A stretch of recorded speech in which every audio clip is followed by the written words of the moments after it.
Salut, c'est Omar de Nest Radio et j'ai la chance aujourd'hui d'accueillir quelqu'un de très spécial. Yes, Kensai. c'est moi, Kensai. Voilà, Kensai, pour vous la faire courte, en fait, c'est l'un des premiers à avoir fait une émission sur Nest Radio et qui continue d'ailleurs toujours à faire des émissions sur Nest Radio, le Kensai Show. Ouais, Et comment dire, ça fait combien d'années? ça doit faire au moins 6 ans, Ouais, quelque chose comme ça, ouais. je pense. Mm.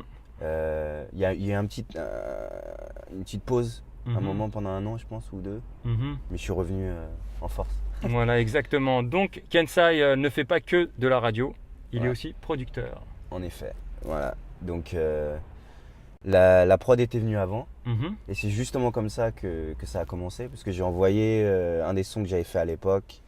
Et j'avais envoyé ça à Younes. Mhm. Dans mon truc où j'essayais de faire de la promo un peu partout. D'accord. Et Younes a répondu, putain, j'aime bien ton son et j'aime bien ton univers et tout ça, parce que je pense qu'il a regardé un peu ce que je faisais. J'avais un blog en fait. D'accord. J'avais un blog où je mettais les musiques d'autres personnes, d'autres trucs que je kiffais. Et il a fait, j'aime bien, est-ce que ça te tenterait de faire une émission? J'avais jamais fait de radio, jamais fait une émission. J'avais jamais même touché des platines ou j'étais pas DJ quoi. Mhm. Et voilà, je me suis lancé dedans et depuis j'ai pas regardé derrière moi quoi. J'ai continué tout droit dans la direction. Et pour resituer un petit peu les choses, Ouais. faut dire d'où tu viens. Bah, je suis de Paris mais j'habite à Londres. Depuis, Donc, depuis combien de temps? depuis que j'ai 15 ans. Donc je suis un D'accord. londonien en gros quoi. D'accord, Je suis donc un la touriste. scène anglaise, tu connais. Voilà. Mm. Je suis posé en Angleterre. Mhm. Donc voilà, j'ai comme tu dis la scène anglaise. Enfin, l'émission, le son, mes sons personnels et l'émission aussi ont changé, ils ont évolué pendant les années. Donc je dirais que maintenant, c'est plutôt, je dirais pas que mon son, c'est une scène anglaise, c'est plutôt global quoi. D'accord. C'est une scène internationale qui implique des acteurs de partout quoi.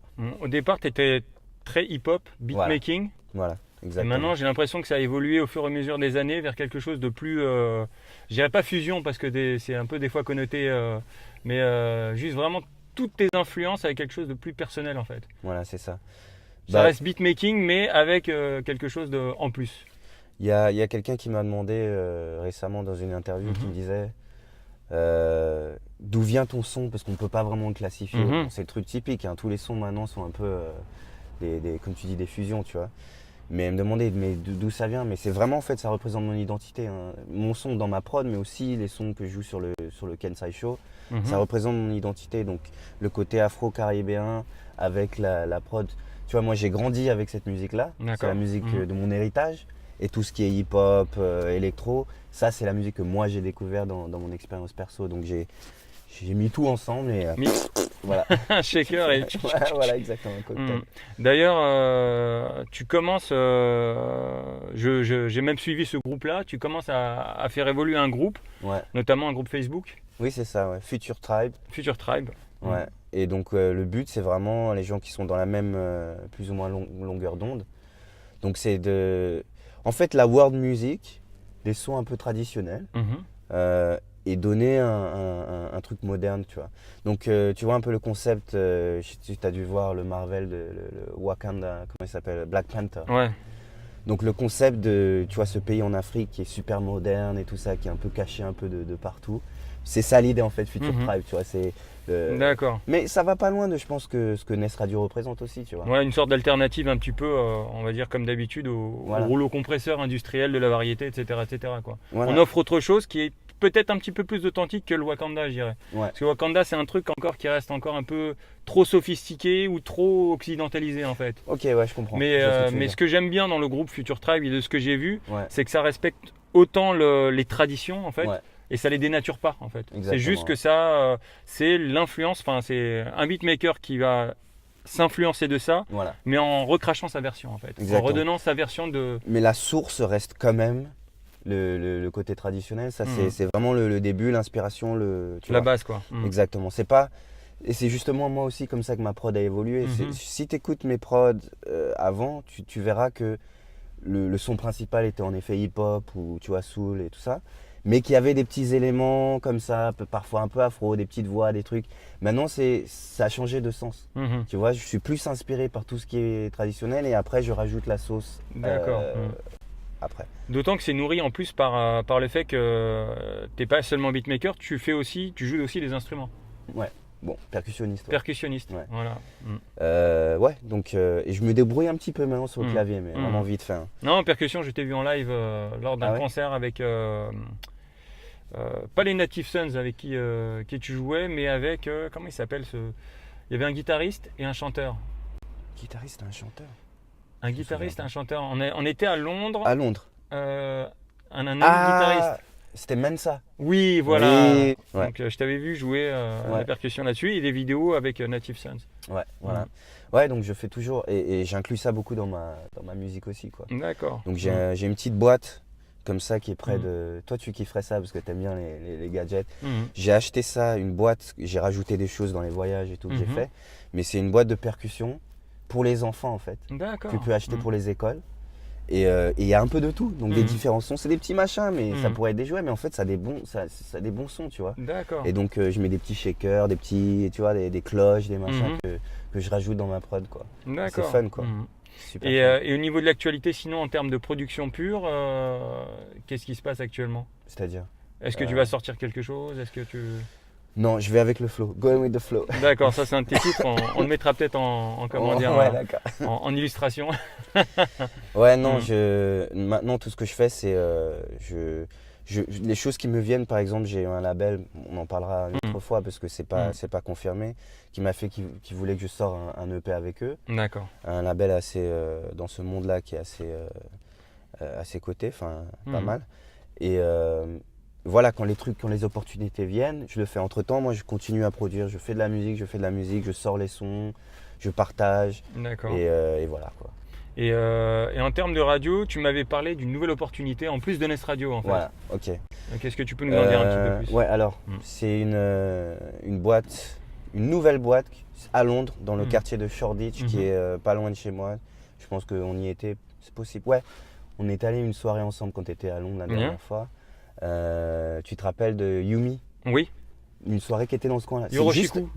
Voilà, non mais c'était une soirée où hip-hop. Hip-hop, ouais, je me souviens. C'est dans la même rue en fait. D'accord, ok. C'est dans cette rue-là qu'ils ont ouvert cette boîte qui s'appelle Kiki, qui en fait, ils se disent être le Netflix de la radio. D'accord. Donc il n'y a rien de live, hein. C'est que des épisodes et tout ça, mais eux, ils sont les curateurs, donc ils décident de ce qui va sur le truc. Mais ce qui est super intéressant, c'est qu'ils ont un lieu qui est super clean, super trendy, et une salle de radio en gros. D'accord, un studio en fait. Un studio, un vrai studio, ouais. Et donc je peux avoir les invités qui viennent et tu vois ça amène une nouvelle dimension quoi au truc. Et il y aura une fréquence, ce sera tout hebdomadaire, mensuel Ça va rester pareil, donc une fois toutes les 2 semaines. Une fois toutes les 2 semaines, c'est très bien, c'est un bon rythme ça, ouais. Ça évite, enfin personnellement je trouve que ça évite l'effet remplissage. Ouais. Ou de se sentir obligé de faire quelque chose pour produire quelque chose parce qu'il le faut. Ouais, exactement. Ça laisse un rythme un peu plus naturel. Moi c'est le contraire en fait. C'est pas du remplissage, c'est je dois virer plein de sons, tu vois. Quand c'est l'heure du show, je fais putain, celui-là je voulais le mettre dedans, mais j'ai pas de place. Quoi. Ah, tant mieux. Donc sinon, c'est jamais du remplissage. Surtout parce que j'ai des invités qui font des guest mix. Donc tu vois, c'est 20 minutes, c'est 1 heure quoi le show. Donc, ah d'accord, 1 heure. Ouais. Donc si un guest mix de 20 minutes, après il me reste 40 minutes de musique, c'est puis une interview aussi, tu vois. Donc d'accord. Ouais, donc c'est cool. Ouais, il y a plein de choses intéressantes qui se passent. Et voilà quoi, il faut me suivre et voir ce qui... Exactement, de toute façon je vais afficher toutes les informations sur la vidéo. Tu vas faire le look down here. Look ici ou ou le logo, je sais pas trop, on verra bien. De toute façon l'intérêt là c'est de donner un petit peu de vie. Ouais. Voilà, à la radio et puis de la personnaliser parce que derrière Nest Radio, il y a des gens. Ouais. Et donc toi, tu en fais partie, tu es un des pionniers en fait à avoir fait une émission sur Nest Radio. Et donc je pense que c'est important maintenant de mettre en lumière tout ça et de parler de tout ça. Donc vous aurez de plus en plus de personnes qui vont apparaître comme ça de temps en temps, dès que j'aurai l'occasion. Là, il vient sur Paris, j'ai pu le choper. Je vais bientôt aller à Marrakech voir Younes. On va faire aussi des vidéos. Et toi, alors, qui fait ton interview? On verra ça plus tard. Il y a le temps. Ok. Kensai. Ouais. À bientôt. Merci, gars. À la prochaine. Ciao.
Raindrops on roses and whiskers on kittens, bright copper kettles and warm woolen mittens, brown paper packages tied up with strings. These are a few of my favorite things.